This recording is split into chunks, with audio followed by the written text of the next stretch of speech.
ጤና ይስጥልኝ የአዲስ ጆርናል ዩቲዩብ ቻናል ተከታዮቻችን፣ ለዛሬ አንድ ጽሑፍ ይዘንላችሁ መጥተናል። ላይክ፣ ሰብስክራይብ፣ ሼር በማድረግ ሀሳባችሁን ደግሞ ኮሜንት ላይ በማስፈር አብራችሁን ሁኑ።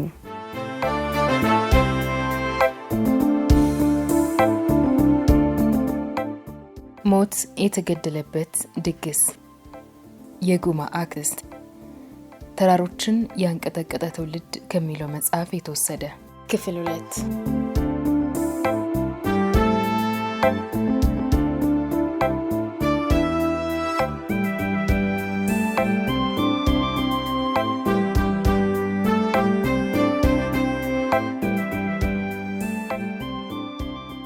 ይህን ሁሉ ወሬ ያስነሳው እውነተኛው የገድል ታሪክ እንዲህ ነበር። ህወሓት አድዋ ላይ ሰይፍ የተመዘዘባቸውን አባላቱን ሊታደግ የላካቸው 3 ታጣቂዎች ሌት ተቀን ገስግሰው አድዋ ደርሰዋል። ተክሉ ሐዋዝ፣ ስምረትና ክብሮም። ከተክሉ ሐዋዝ በቀር 2 ታጋዮች በህይወት ያሉ ሲሆን ዛሬ የመከላከያ ሚኒስቴር ሰራተኞች ናቸው። ነጋሽ የተባለው በእንድርታ የህዝብ ድርጅት አባል ሆኖ የሚሰራ የህወሓት ሰላይ በአጣዳፊ ወደ አድዋ ተጠራ። ዝግጅቱ ተጠናቀቀ። አድዋን ያናወጠችው ሌሊት ተቃረበች። የህወሓት አባላት በቀይ ሽብር ኮሚቴው ላይ የሚያካሂዱት ድንገተኛ ጥቃት የሚፈጸምበት ሰዓትም ደረሰ። ሁሉም ነገር ጸጥተኛና የተረጋጋ ይመስል ነበር። ሌላው ቀርቶ የደርግ እውነተኛ ቀኝ እጅ 100 አለቃ ደስታ ሳይቀር አድዋ መጥቷል። በኤርትራ ስንቱን ወጣት ያረደው ጸጋሉል ኪሮስም አድዋ ገብቷል። ይህን እንጂ አድዋ ላይ ሊወድቅ ስለቀረበው ድንገተኛ መብረቅ አንዳቸውም ምንም አይነት ጥርጣሬ አልነበራቸውም። ዘማቾቹ ሰዓታቸውን ይጠባበቃሉ። በቁጥር ትንሽ ቢሆኑም ለዓላማቸው የቆረጡ ጠንካራ ታጋዮች ነበሩ። የጉማ አክስት ካሰችም የዘመቻው አንድ አካል ናት እና እርሷም ወልደ ስላሴ ራት የጠራቸው ሹማምንት ግብዣውን ይወዱት ዘንድ መሰናዷን አጠናቃለች። ብርጭቆዎች ተደርድረዋል። ምግቡም በየመልኩ ተዘጋጅቷል።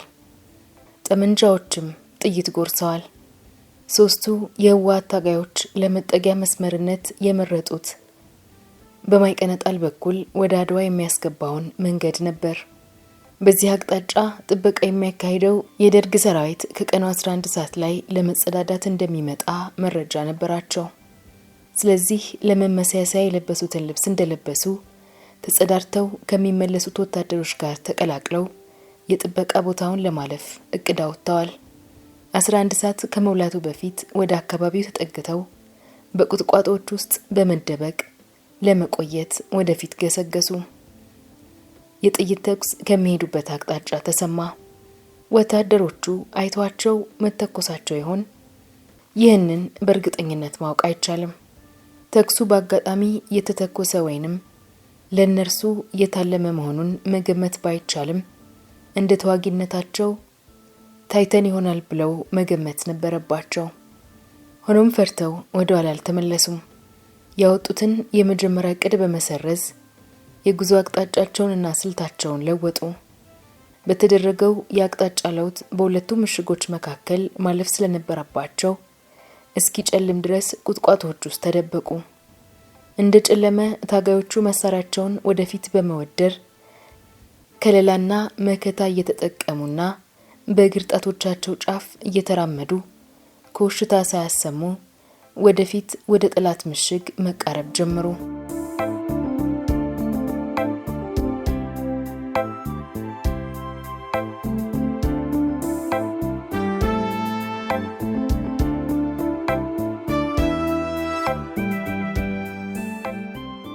መካከል ላይ እርምጃቸውን ገታ ያድርጉና አካባቢያቸውን ይቃኛሉ።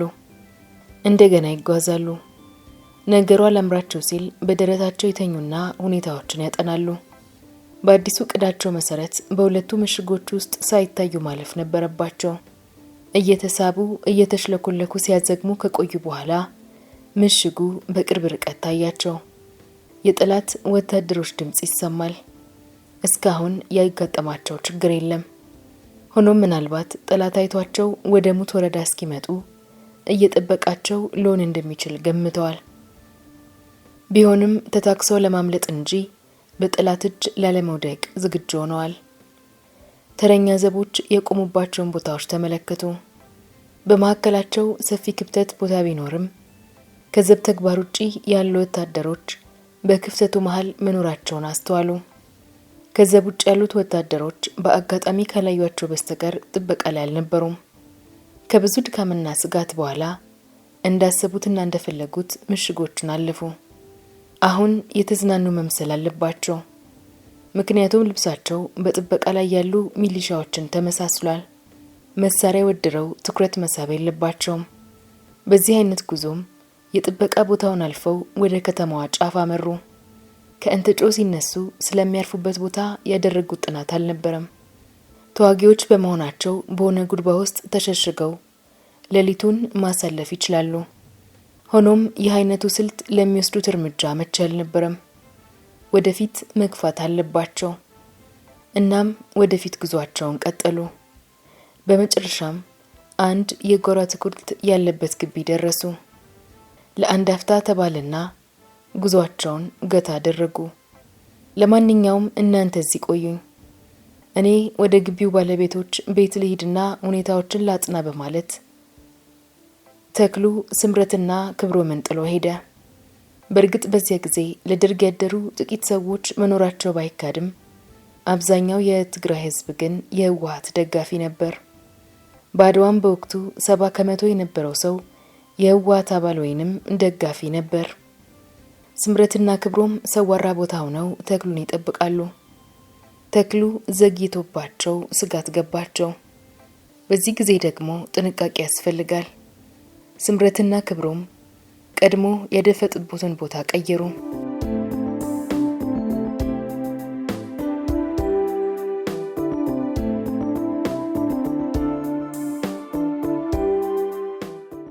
ከቆይታ በኋላ ግን ተክሉ መጣ። ጓደኞቹ ሀገር አማን መሆኑን በርቀት እንዳጣሩ ከተደበቁበት ወጡ። በቤቱ በርና በአትክልቱ መጨረሻ ጫፍ አንድ ሰው ቆሟል። የቤቱ ባለቤት መሆኑ ነው። በተክሉ መሪነት ከታጋዮቹ ጋር ሰላምታ ተለዋወጡ። የቤቱ ባለቤት ሊረዳቸው ዝግጁ መሆኑን ነግሮ ወደ ቤት አስገባቸው። እዚያም እህልና ውሃ ቀረበላቸው። በትግራይ በሰፊ መኖሪያ ግቢ ውስጥ ማማና የመታኮሻ ምሽግ መስራት ከጥንት የተለመደ ነው። የግቢም እንዲሁ ማማና የመታኮሻ ምሽግ አለው። የቤቱ ባለቤት ለእንግዶቹ በዚህ ቦታ መኝታ አዘጋጅቶላቸው ነበር። ወጣቶቹ በንቁ አይኖቻቸው አካባቢውን እየተቆጣጠሩ አረፋሉ። መቼም በጠላት ብብት ስር ሆነው ያን የመሰለ ትልቅና ሰፊ ተልዕኮ ከፊታቸው ተደቅኖ እየጠበቃቸው ባለበት ሁኔታ የሰላም እንቅልፍ ይወስዳቸዋል ብሎ መጠበቅ አይቻልም። ፊት ለፊታቸው ብዙ ሰራዊት የተከማቸበት ወታደራዊ ካምፕ አለ። ሌሊቱን በጥበቃ ላይ ያሉትን ሚሊሻዎች ድምጽ ሲሰሙና አካባቢያቸውን ሲቆጣጠሩ አደሩ።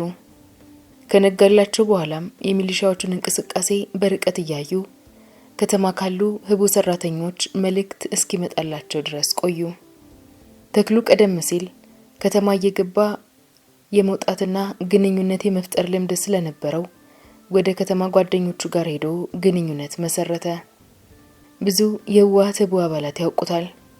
ተክሉ ወደ ከተማ በሄደበት ወቅት ስምረትና ክብሮም ቦታቸውን ይዘው አካባቢያቸውን በመቀኘት ላይ ሳሉ 4 የደርግ ሚሊሻዎች እነርሱ ወዳረፉበት ግቢ አቅጣጫ ሲመጡ ተመለከቷቸው። እናም አይኖቻቸው ሚሊሻዎች ላይ ተከሉ። ሚሊሻዎቹ ወደ ግቢው ተጠጉ። በጉልህ እየተጠጉ መጡ። ደርሰውብናል፣ ያለ ጥርጥር ወደኛ እየመጡ ነው ሲል ስምረት በሹክሹክታ ለክብሮም ነገረው። መታኮስ አለብን፣ እጃችንን መያዝ የለባቸውም ቀጠለ ስምረት።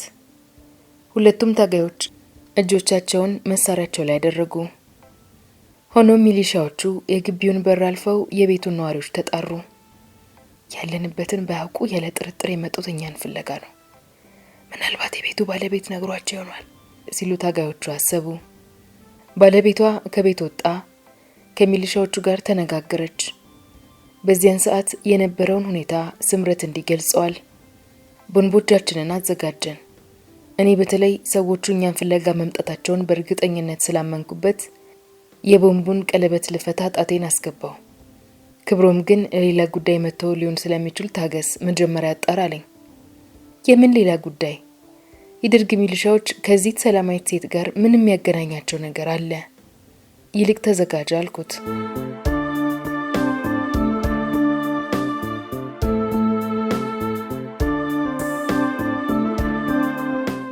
ሆዳቸውን ባርባር አለው። እነርሱ በቀላሉ አደጋ ላይ በመውደቃቸው የተፈጠረ ስሜት አልነበረም። በርካታ የአድዋ ወጣቶች ሕይወት ከነሱ መስዋዕትነት ጀርባ አለ። ተክሉ ተይዞ ይሆን? ሊሆን ይችላል፣ ላይሆንም ይችላል። ለጊዜው የሚያውቁት ነገር የለም። መጨረሻውን በትዕግስት መከታተል ነበረባቸው። ሚሊሻዎቹ ከሴትየዋ ጋር ጥቂት ከተነጋገሩ በኋላ እርሷ ከፊት እነርሱ ከኋላ እየተከታተሉ መሄድ ጀመሩ። ጉዟቸው ግን ወደ ታጋዮቹ አቅጣጫ አልነበረም። ወደ ጓሮው የአትክልት ስፍራ ነበር። ምናልባት የአትክልቱን ስፍራ እንፈትሽ ብለዋት ይሆናል፣ አይታወቅም። እንቅስቃሴያቸውን በንቃት ከመከታተል ሌላ ምርጫ አልነበራቸውም። ሆኖም ሚሊሻዎቹ ተመልሰው ሄዱ። ታጋዮቹ በኋላ እንደተረዱት ሚሊሻዎቹ ቃሪያ መለመን የለመደባቸው ነበሩ። ቤቱም ሰላማዊና ለትግሉ ድጋፍ የሚሰጡ ታማኝ የውስጥ አባላት የነበሩበት ነበር። በወቅቱ የቤቱ ነዋሪና ከበረሃ የሚመጡ እንግዶችን ተቀባይ የነበረችው ሮማን አበበ ስለምታውቀው እንዲህ ትላለች። ተክሉ አዋዝ ከ1969 ዓ.ም ጀምሮ ወደ ቤታችን ይመላለስና ከከተማ አባላት ጋር ግንኙነት እየፈጠረ ይወጣ ነበር። በረሃ ካሉት ታጋዮች ጋር የከተማ ግንኙነት በመፍጠር ረገድ ከመጀመሪያዎቹ ሰዎች አንዱ ነበር ማለትም ይቻላል። ስምረትና ክብሮም አዲስ እንግዶቻችን ነበሩ። ሶስቱ ታጋዮች ወደ ከተማ እንዲገቡ ሲታቀድ በከተማ የምንገኝ ታማኝ አባላት በሙሉ ዝግጁ እንድንሆን ተደርጎን ነበር። ቤታችን ሰፊ አትክልትና ፍራፍሬ በቀለበት ግቢ ስለነበር ለብዙ እንቅስቃሴ አመቺ ነው። ቦታው ከአድዋ ከተማ ትንሽ ወጣ ብሎ ማይቀነጣል መግቢያ ላይ የሚገኝና በገበሬ ማህበር ስሙ አወቅ ስልሆ የሚባል ቦታ ነው። የአድዋም ሆነ የአዲያቡ የዋቴ ውስጥ አባላት ከበረሃ ሰዎች ጋር ለመገናኘት ሲፈልጉ በሚስጥር የሚገናኙት በእኚሁ ቤት ነበር። በህቡ የድርጅቱ እንቅስቃሴ የሚካሄድባቸው ሌሎች ቦታዎች ቢኖሩም የኛ ቤት አንዱ አመቺ ስፍራ ነበር። ቤታችን ብዙ ጊዜ ችግር አያጋጥምም። በአንጻሩም ከቤታችን ፊት ለፊት የደርግ ሰራዊት ሰፍሯል። ወታደሮቹም ጭምር ቤታችን ይመጡ ነበር። ካድሬዎችንም እናስተናግዳለን። የከተማው ሹምም ሆነ የአውራጃው አስተዳዳሪ ሳይቀር ጭምር ቤታችን የሚመጡበት ጊዜ ነበር። ታማኝ ናቸው ስለምንባል ከበረሃ የተገኘ የዋሃት ዜማ እያዜምን ስራችንን ብንሰራ እንኳን የሚጠረጥረን አልነበረም። እኛም አንፈራም። ቃሪያም ብርቱካንም ማንጎንም የፈለጉትን እየሰጠን በቀላሉ አስደስተን እንሸኛቸዋለን። ያን ዕለት የመጡብን እንግዶች ግን ከወትሮ ለየት ያሉ ነበሩ። በዚያን ጊዜ ማታ ቤታችን የመጡት ተክሉ፣ ስምረትና ክብሮም ነበሩ።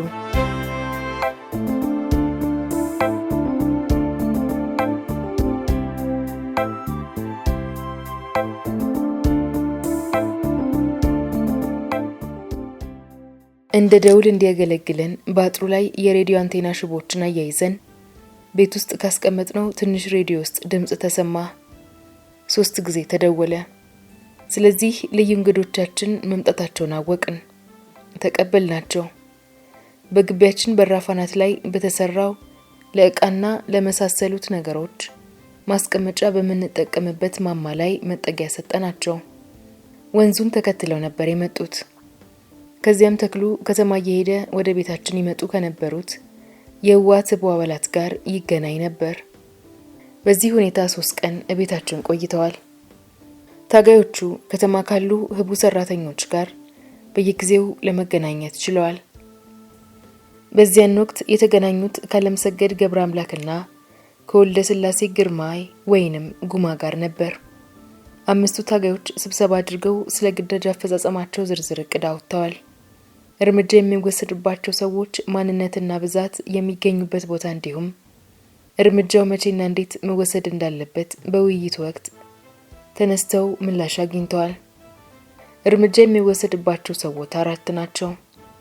2ቱ በአድዋ አውራጃ ውስጥ በካድሬነት ተመድበው እዚያው የሚኖሩ ሲሆኑ የኢሃፓ የውስጥ አባላት መሆናቸው በዋት ይታወቃል። 2ቱ ደግሞ የቀይ ሽብሩን ዘመቻ ለመምራት ከአዲስ አበባ የመጡ ናቸው። ስለዚህም አንዱና የመቶ እልቅና ማዕረግ ያለው የኢሃፓ የውስጥ አባል ነበር። እነዚህ ሰዎች ቀን ስራቸውን ሲያከናውኑ ይሉና ማታ ከተማ ውስጥ ይዝናናሉ። ይሁን እንጂ 4ቱም በአንድነትና በአንድ ላይ አይዝናኑም። ይህም በአንድ ጊዜና ቦታ እርምጃ ለመውሰድ አያስችልም።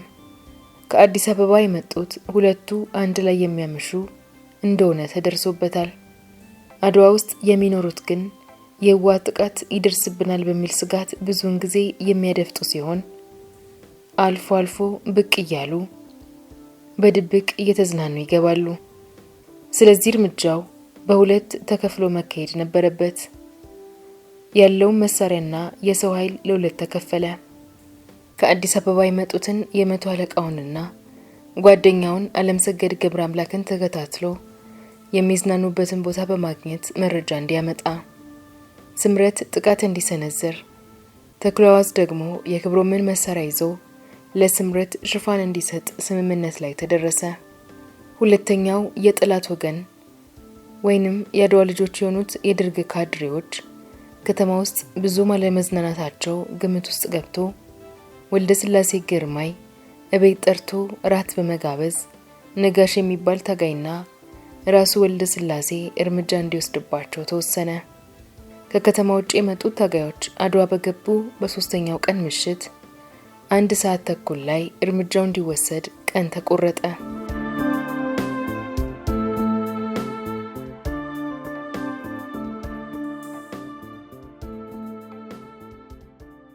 የደርግ ካድሬዎችም ቀኑ ሙሉ ስለ ቀይ ሽብሩ አፈጻጸም ሲወያዩ ውለዋል። የያዙትን የበርካታ ወጣቶች ስም ዝርዝር እየተቀባበሉም ተመልክተዋል። ለአንዱም ምህረት መደረግ እንደሌለበት ወስነዋል። ቤት የገባው ከቤቱ፣ ዘመድ ቤት ያደረው ካደረበት እየተለቀመ በጥይት እንዲደበደብ፣ አስክሬኑም በየቤቱ በራፍ ላይ ተጥሎ ወላጆች እንዲያዩት በአደባባይ ተጋድሞ ለሌላ መቀጣጫ እንዲሆን ተበይኗል። ይህ ውሳኔ ነገ ማለዳ ተግባራዊ ይሆናል። በጨካኝነታቸው የታወቁ ቆራጥ ወታደሮች ተመርጠው የጥይት መጋዘናቸውን ሞልተዋል። ነገ አድዋ በጸረ አብዮተኞች ደም ትጨቀያለች። አደባባዩም በጀርባው በተንጋለለና በደረቱ በተደፋ ወጣት ሬሳ ይሞላል። ካድሬዎች እየዞሩ ድምጻቸውን ከፍ አድርገው የሚያሰሙት መፈክር ተመርጧል። ጸረ ህዝቦች ይወድማሉ። የአንድ ታጋይ ደም በሸነርኪስቶች ደም ትመነዘራለች። በጸረ ህዝቦች ከርሰ መቃብር ላይ አብዮታዊት ኢትዮጵያ ትገነባለች። እናሸንፋለን፣ እናሸንፋለን፣ እናሸንፋለን። ከነርሱ ጋር እቅድ በማውጣቱ ሂደት በመካከላቸው የህወሓት ሰዎችም ነበሩ። ወልደ ስላሴ ግርማይ ለካድሬዎቹ የራት ግብዣ ጥሪ ሲያቀርብላቸው ጥሪውን የተቀበሉት በደስታ ነበር። ከአክስቱ ጋር ሆኖ ለእንግዶቹ ራትና ቢራ በድብቅ ደግሞ ጠመንጃና ጥይት አዘጋጅቶላቸዋል። ምሽቱ ተቃረበ። አድዋ ከተማ የወትሮ ውደቷን ቀጥላለች። መዝናኛ ስፍራዎች በራቸውን ከፍተው እንግዳቸውን ያስተናግዳሉ። በጎዳናዎች ላይ ሰዎች ከወዲህ ወዲያ ይዘዋወራሉ። 2ቱ ካድሬዎችም ምሽቱን መጠጥ እየተጎነጩ ለመዝናናት እየተጓዙ ነው። ያለምሰገድ አይኖች ይከተሏቸዋል። ወደ አንድ ጠጅ ቤት ጎራሉ። እነ ስምረትም ግዳጃቸውን ለመፈጸም ወኔያቸውን ሰንቀው ካረፉበት ቦታ ያሰብን ወንዝ ተከትለው ወደ አድዋ ከተማ ቀኑ። ከተማ ውስጥ ያው የውስጥ አባላቶቻቸው አካባቢውን በንቃት እየቃኙ ያበረቷቸው ነበር። ስምረት ያንን ቅንጅትና የአባላቱ ጠንካራ ወኔ ዛሬም ድረስ ያስታውሰዋል። ሰዓቱ እስኪደርስ ድረስ በስልክ ምሰሶዎች አካባቢ ቆም ብለን እንጠባበቅ ነበር። የከተማ ጓዶቻችን በሚያስገርም ጥንቃቄ እየመጡ ብዙ ጠቃሚ መረጃዎችን ይሰጡንና ያበረታቱን ነበር። ያንን ቅንጅት ያለው እንቅስቃሴ ዛሬ ደረስንበት ደረጃ ላይ ሆኜ ሳስታውሰው በጣም ይደንቀኛል። እርምጃው ሲወሰድ ጥንቃቄ ሊደረግባቸው የሚገቡ ነጥቦች በቅድ ወቅት ተወስነው ነበር።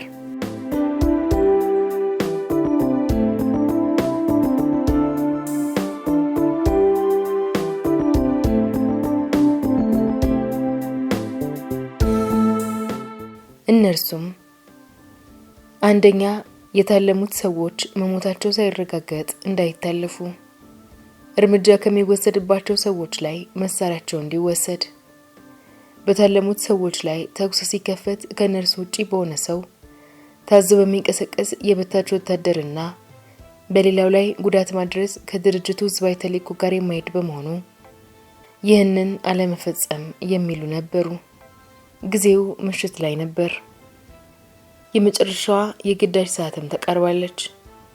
አለምሰገድ ተፈላጊዎቹ 2 ካድሬዎች ጠጅ ቤት ገብተው መጠጥ መጀመራቸውን እንዳረጋገጠ በፍጥነት ስምረትን እየመራ ወደ ስፍራው ወሰደው። የከተማ ፖሊሶች፣ ነጭ ለባሶች፣ የደርግ ሚሊሻዎችና ወታደሮች ወዲህ ወዲያ ይላሉ። አለምሰገድና ስምረት ጠጅ ቤቱ ደረሱ። ተክሉ ሽፋን ለመስጠት የሚያመቸውን ቦታ ይዟል። አለምሰገድ ወደ ጠጅ ቤቱ አጨልቆ ከተመለከተ በኋላ ለስምረት ታላሚዎቹ የትኞቹ እንደሆነ በመጠቆም አቀማመጣቸውን አሳየው። በስህተት በሌላ ሰው ላይ ጉዳት እንዳያደርስ ስምረት ታላሚዎቹን በሚገባ አጠና። በተመሳሳይ ሰዓት እነ ወልደ ስላሴ ቤት የነበረውን ሁኔታ የወልደ ስላሴ ወንድም ታደሰ ግርማ ያወጋናል። አድዋ ውስጥ መኖሪያ ቤታችን የሚገኘው ፎቅ ላይ ነው።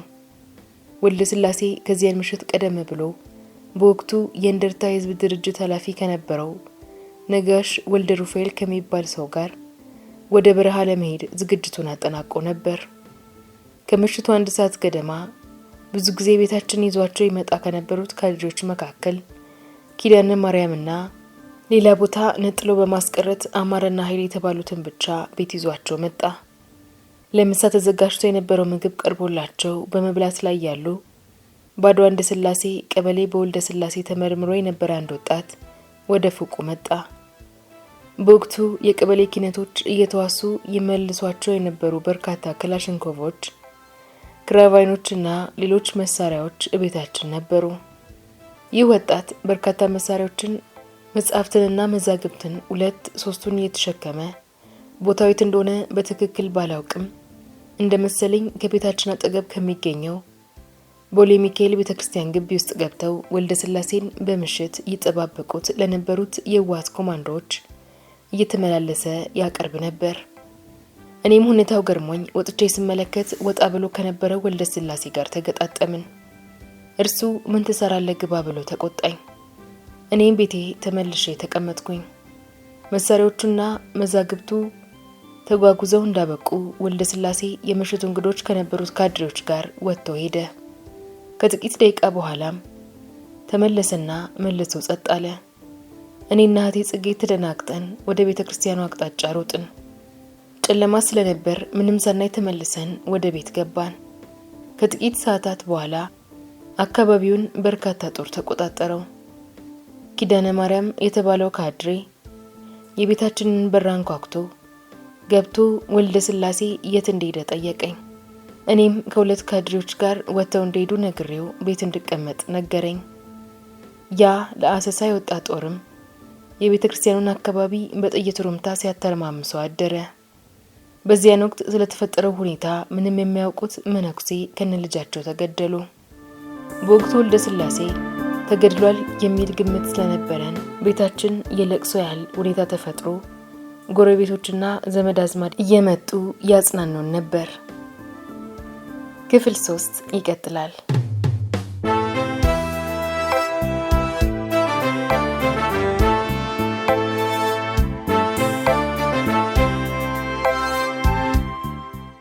የዛሬ ታሪካችን እንዴት ነበር? ከወደዳችሁት ላይክ አድርጉ። ሐሳባችሁን ኮሜንት ላይ አስቀምጡልን። ሰብስክራይብ ማድረጋችሁንም እንዳትረሱ።